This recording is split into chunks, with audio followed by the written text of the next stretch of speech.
Today we play Mind Therapy. I want to say before that it's a storyline game, I think. I only saw the description. It's a free game on Steam. But it is not meant for under 18. It said at the beginning. I'm gonna loosen it a bit. Under 13, maybe 12, maybe 10. We know it when we play it.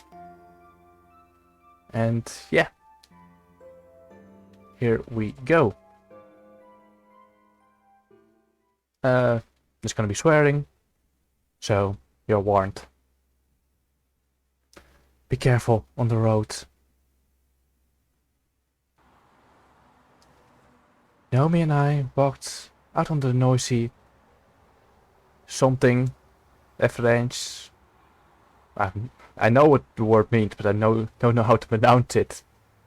The road, just the noisy road, which was pretty busy for us at the late hours. Okay, I think I'm full. You shouldn't spoil me like that.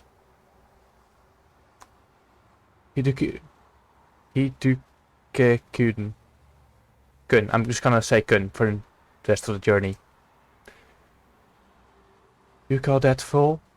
Your snacks only made me hungrier. Oh! Ow! Suddenly a strong gust of wind almost blew Naomi away. I barely managed to catch her. Thanks. It looks like it's gonna rain soon. Maybe? I think we should call it a day. Fair point. Yes. Excellent idea. I think it might have sounded too exhausting. Too happy, I mean. Ken, I think you could go. I think you told me you had something important to tell me. Ah, yes. I indeed had something important to tell Naomi. For me, for us, I hope everyone had heard this story 1,000 times. Chills with friends, same playground, same kindergarten, same school, same hobbies, same games, seeing each other every day. It went on like that until our parents purchased an apartment on the other side of the city, so Naomi had to go to another school. We started to see each other less and less. We met. The more I understand that I don't want to spend just my childhood with her the rest of my life. Yes, I fell in love at the day. Is the day I had to confess to her about it, but it didn't happen. I did everything by the book. I've been preparing all day, asked her about the cafe, even worked on the speech, and in the end, I chickened out. True stories. Instead of confessing my feelings, I spent all evening chatting about nonsense, stuffing our mouths with snacks, anything to avoid talking about my feelings. But on the other hand, I have nowhere to hurry, right? We can still meet and spend time together as friends. I mean, there's a chance that she won't accept me, and she will close herself off and stop talking to me. There are plenty of stories like that as well. Why would I risk everything for some new relationship status? It's not like it will bring any meaningful change, right? Or at least I'd be more comfortable thinking that way. However, I'm still managed to blur it out that I love you. I think it said that to just do. Are you even listening? No, I'm not. Yes, I am. I just wanted to tell you that, of course, I didn't want to tell her anything and was actively looking for something convincing to lie about. I got my eyes on an advertisement for a music concert that will do.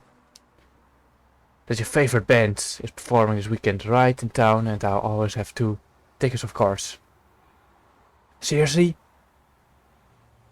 You're the best. Jumped on me and hugged me tightly. Thank you. Her hot breath I hugged her in a turn and we snuggled very close. We stood like this long enough that I started to feel tension. Silence. Finally nobody whispered, "You're so silly, Gun." What? Ow! Gust of wind, followed by a few raindrops, interrupted her answer. No, Naomi sighed slightly and slipped out of my arms, which were more like hanging on her than hugging. Can we leave this for next time? I'm cold and we're getting wet soon. Yeah. I think that's okay. Kun, there's my bus. I think I go now. Sure, yeah. Hurry up, and it looks like I'm going to have heavy rain. There. Naomi immediately ran across the road, taxi to the bus, waving her hand and passing the cars that are through. I was wandering to the bus stop where I could get some shelter from the rain. Glanced at Naomi and felt into a bit of self-reflection. In the middle of the road, she turned to me without slowing down her pace. Bye, Kun. See ya. Next time. What a nasty day. Why did she call me silly? Or maybe I was acting stupid, a failing confession at all, but she doesn't know that, right? Right. Do you know? No way, I'm an idiot.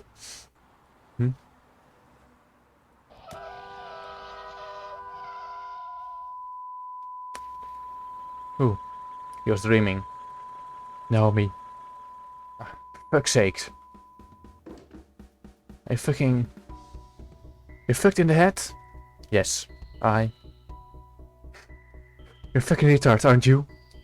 Yes, I am. I'm so sorry. That's just mine. Fuck you. I tried to give an hand, but she didn't even look at me and stood up on her own. That's just my nightmare. Yeah. Cool. Oh, I can just turn this one probably on. By the way, the black-haired girl shut her eyes tight for a few seconds, picked up her bag and took another seat. Wow, that was disgusting. Previously the night were only my headaches, but this time they also scared a random passenger. I should have apologized to her somehow, but on the other hand, it's probably the first and last time we see each other. I don't think she's interested in my apologies. Best I can do is not fall asleep again. That was a fucking lie? Oh, Naomi, why did you come back? Almost a year had passed since the terrible accident. Many months of therapy and now a long-awaited relief. But as soon as I began to take the first step toward normal life, incident nightmares returned. Although, what did I expect? Starting a new life after all so many months within four walls. Of course, my subconscious is trying to resist. However, the doctors say that I no longer need constant supervision and can take a normal extension again. But can I? What awaits me in the cottage? For all the time that I was in therapy, I only lost friends, acquaintances, and now I have to... fair enough. I already know where I'm going. Instead, I draw something. I think I saw this in a course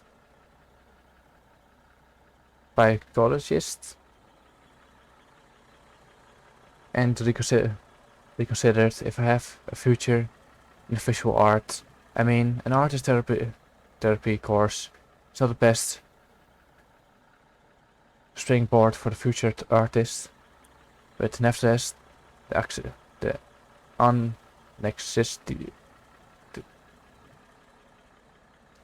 scaredness went away, and I was left alone with the sight of fall, asleep until the end of the road. Never was I travelled this far from home before. Fuels per train to some godforsaken town that I had to get to on the bus. Where I am anyway. The window shows me that we are already far from city. But there are fields, forests, country houses, idly. Maybe I should move. I have moved from my grey and noisy city to a place like this a long time ago. Or maybe this is the case when it must much more pleasant to watch from far than to be apart. To what existence can I ever be part of something? Let's find out. Can I act one? Oh, it's a one. Yeah, that also seems like an I. Act one, a tale of the dreamy hills. Per I. Yeah, it's funny. My legs carried me off the bus and ended up on the streets in front of the college entrance. It was 1,000 times painted with fence overgrown with ivy probably, poison ivy. Next to it are benches, then completed full trash can. What is this? This is a city. Buildings. It was in Kaunas, he said. It's a city now. I thought it would be colder here, especially in autumn, but no, it's almost hot. As soon as I began to relax, I noticed the black-haired girl got off the bus right behind me. Yeah, right. I mean, yes, there she is. With a travel bag in a costume, I could guess that this is just a random pester. Yeah, now she knows me too. Give me a scornful look. Of course, it's because of what happened in the bus. Standing here, the girl looks around as if searching for something, but then turns to me again with a disappointed look. Yeah, I get that you're not thrilled with me. I think you should lighten the mood somehow. Ahem. Great start. Decide to come early too? Not the reaction I expected. Look, my name is Kun Yoso. I'm really sorry about the accident in the bus. Did I ask? Can you just don't talk to me? It's not a question, by the way. Just do it. I'm not angry if that's what you want. Everything about it tells me otherwise. Sorry, I just thought that we're gonna be still things together, right? Yeah, we probably end up in the same group, but it doesn't mean that we're gonna do anything together. Quite the opposite of the fact. I can guarantee you that you will see me as little as possible. And that thinking about me even less. You won't remember me until the very end of the semester when you see me name on the dropout list. Or in the obituary. Well, Edgelord. At least your name? Sakiro Nakamoto or something. It's not European names, okay? I can't pronounce them. It's not my fault. Ooh. Girl snorted, looked around again, decided to sit on the nearest bench, took out her phone and disappeared into a complete tree. And this is my first conversation with a new person in a month. Well, maybe I did something wrong, but most likely this girl. Most likely Sakuro is just not the right person for it. Anyway. Stooped, shabby with faded grey eyes and wholly covered skin. If she ever participated in a conversation, it was most likely on an an anonymous image board. I know for experience. Do I look like that too? Do I act like that too? Fortunate, another unpleasant chain of thoughts was cut short by an appearance of a figure out of the gate. A figure, the tallest girl I have seen. Yeah, tall in that way probably. Very soon, very long legs in dark stockings, big bust under heavy blue blazer, hip-length hair and two orange embers for an eye. Eyes, wow. She leaned on the column with her back and froze like an stone statue. I'm gonna change to that because I know what it is, but I can't pronounce it. Not even looking in our direction. But we're staring at her densely. I was charmed and amazed, while Sakura was irritated and full of contempt. So, isn't she the one who's supposed to meet us?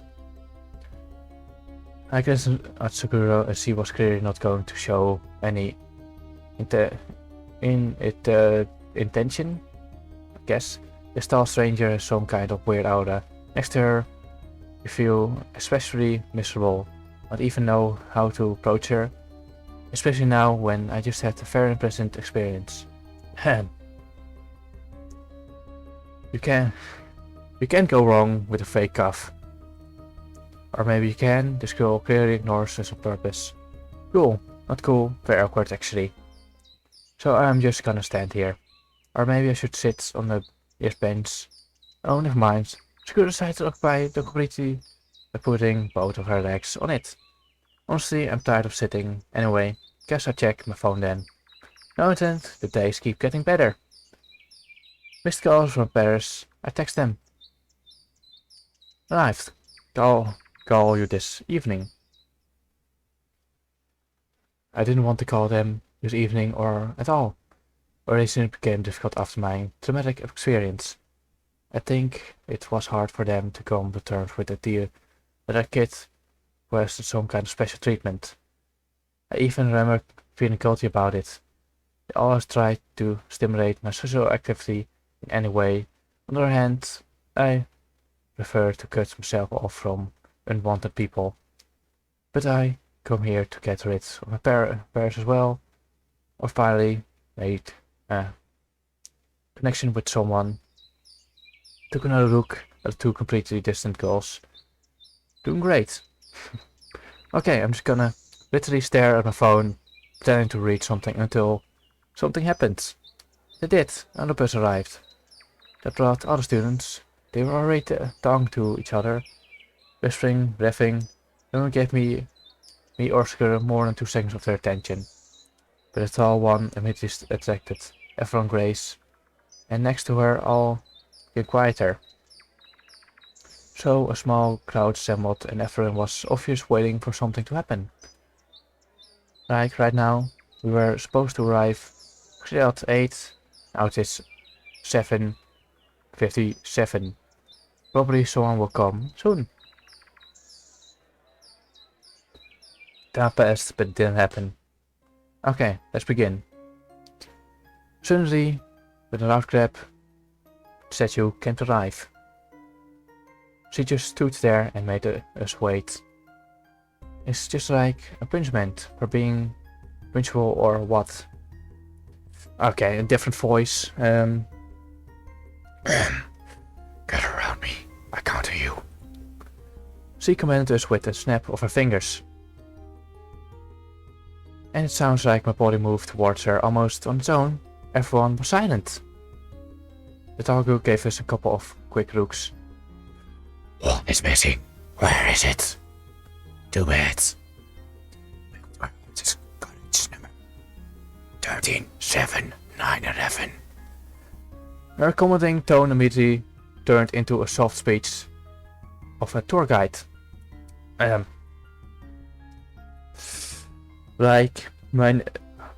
not sure how I can change my voice more than going up a half lot of down a bit. So I'm going with the down or up. My name is Sakura. I'm the college president. I'm so glad you came. Maybe I should study more about the voice. Here I come. I'm not too late, am I? Hey everyone. An unkept looking pink haired girl on a bike appeared out of nowhere. She jumped off her bike and turned out to be the smallest girl I've ever seen. By the way, you can see someone be angry, other one is too happy about it. I think I noticed that she has problem with her sound. My name is Ayaka. I'm an tailor I will study here with you, and I really hope that I'll become best friends and have a lot of fun. Yeah, she has. Can you please tell me where I can park my bike? It was so loud that it was even surprising how much sound would come from such a small body. That was the reason why she couldn't hear a rage. Kimiko grinding her teeth behind her. Drop it! On the ground! Stand in a circle with others and make sure I don't see you for the rest of the day, or else. Two girls were visibly shaking, one from fear, the other one from anger. Oh. Silence. Poor girl obeyed and disappeared into the crowd while Miss President put herself back together. Ahem. You listen to me, you little shits. Let us this again. Welcome to the Arts College. 9, 7, 13. Not in that order, but something. And again her voice immediately becomes sweet and calm. My name is Kimoto. I'm the college president, and I am so glad to welcome our new students. Let's waste any time and take a quick tour around the college. Then you can change into our uniforms and have some breakfast. You can enter the cafeteria only in uniform. I'll be there, watching, waiting, and more. And finally, at 8:13, our classes begin. Be on time, or else, and follow me. So we will have less than half an hour for a tour, charging clothes, and breakfast. Judging by the face around me, I was the only one who had this question to mind, but no one dared to ask. Went through the gates and found ourselves at the main square, which was more like a whole park. The foundation stone of the college was laid 150 years ago. Blah blah blah, so on. A speech pouring with boring facts that Miss President clearly repeated thousands of times, hundreds of times. Class begin in half an hour. Haven't eaten anything. Instead of changing, I haven't having breakfast. I'm listening to information that I've got in 2 minutes. The main building in front of us. The dorms are on the left. Behind that station. Okay. And it's all. Now I give you the keys to the dorm room. You either already have the uniform on you or you'll find it in your room. And if you should be in the class in 15 minutes, don't be late. I will be there, watching. Look at her. She's clearly enjoying herself. Okay, we are in the library. I'm gonna leave it off here. Hope you liked the video. And later.